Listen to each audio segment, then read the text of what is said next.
سورۃ ابراہیم بسم اللہ الرحمن الرحیم الف لام را۔ یہ نوٹ کیجئے، یہ جو 6 سورتیں آئی ہیں ان میں سے پہلی 3 میں الف لام را تھا، چوتھی میں الف لام را، درمیان میں میم اور آ گیا سورہ رات کے اندر الف لام میم را۔ پھر یہ 2 سورتیں ہیں جو الف لام را کی آ رہی ہیں، سورہ ابراہیم اور سورہ ہجر۔ الف لام را کتاب انزلناہ الیک لتخرج الناس من الظلمات الی النور۔ یہ وہ کتاب ہے جو اے نبی ہم نے نازل کی ہے آپ کی طرف تاکہ آپ نکالیں لوگوں کو اندھیروں سے روشنی کی طرف۔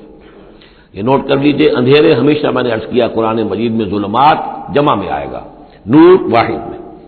بِإِذْنِ رَبِّهِمْ، اور آپ کا یہ نکالنا جو ہوگا لوگوں کو اندھیروں سے روشنی میں ان کے رب کے اذن سے، الی صراط العزیز الحمید، اور گویا کہ یہ مترادف ہے اس ہستی کے راستے کی طرف نکالنے کے کہ جو زبردست ہے، خوبیوں والا ہے، ستودہ صفات ہے، اپنی ذات میں خود محمود ہے۔